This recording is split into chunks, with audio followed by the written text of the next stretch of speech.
Welcome to the Explainer. So today we're going to cut through all the buzz around a term you hear absolutely everywhere in cybersecurity: zero trust. We're going to get to the real story, using the official NIST guidance as our map. You know, it's often pitched as this silver bullet, right? This one single foolproof solution that's going to stop any cyber threat. But if you're thinking it's that simple, well, the reality is a whole lot more nuanced and, frankly, way more interesting. Okay, let's just dive right in. Zero Trust Architecture, or ZTA, is for sure a game-changing approach, but it is not a magic shield. In fact, adopting it is really about trading one set of problems for another. It introduces its own unique risks that anyone serious about cybersecurity really needs to understand. And that brings us to maybe the single most important myth we need to bust.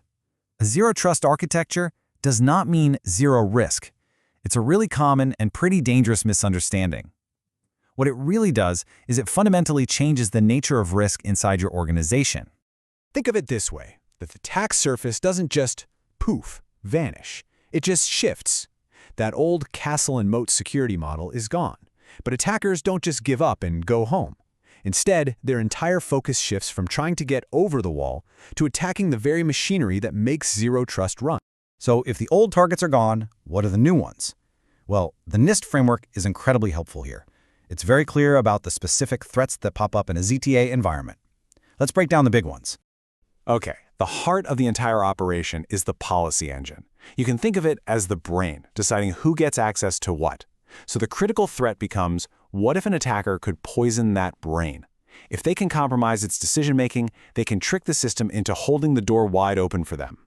Next up, we've got the Policy Enforcement Point, or PEP. Think of this as the gatekeeper. Now, in a ZTA, every single access request has to go through this point. This makes it a critical choke point. An attacker doesn't even need to steal data if they can just flood the gatekeeper, creating a denial of service attack that locks out all the legitimate users and brings the entire business to a standstill. In the classic insider threat, it gets a major upgrade too. In the old world, a rogue employee might try to grab some sensitive data. But in a ZTA, a malicious insider or an attacker with stolen credentials could target the policy administrator itself, giving them the power to rewrite the rules and tear down the whole security fabric from the inside. And finally, there's the threat of just going blind. That policy engine we talked about needs a constant stream of high-quality data to make good decisions. NIST is really clear about this. The enterprise has to be able to see all network traffic. Any blind spot isn't just a gap, it's a shadow for an attacker to hide in and plan their next move completely undetected. Okay, so we've laid out this new landscape of risks. It's a different world. So the obvious next question is, how does an organization actually get there? How do you realistically move from a traditional network to a zero-trust architecture? This is another one of those huge misconceptions. There is no zero-trust box you can just go buy and plug in. The NIST guidance makes it clear. Transitioning to ZTA is a journey. It's a strategic, gradual migration that, for pretty much every organization, means living in a hybrid state for a good amount of time. So let's explore this hybrid world, where the old and the new security models have to coexist.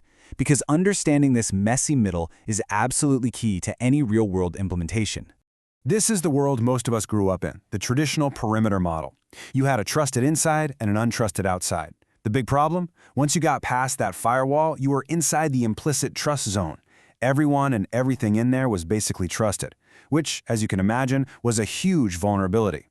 And this illustrates the new model. The key is that the policy engine and the enforcement point are central to every single access request.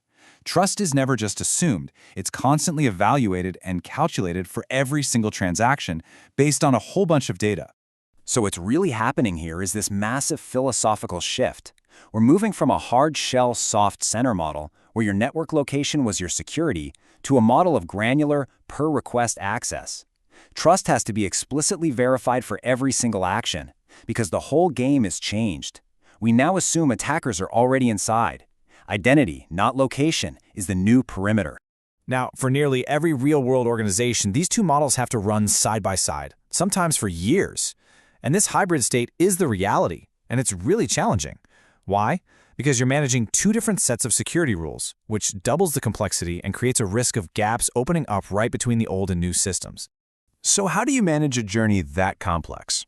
Thankfully, NIST doesn't just describe the destination. It gives us a roadmap.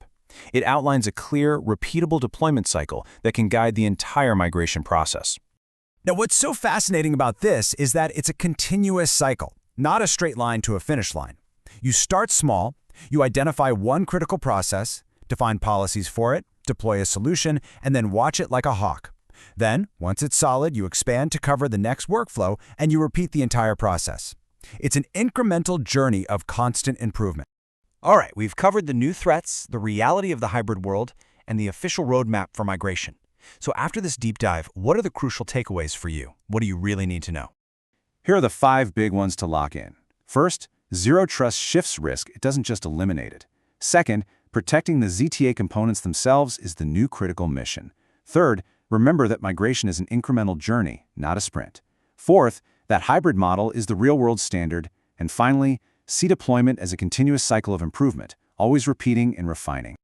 Ultimately, the entire journey to zero trust boils down to answering one really practical question.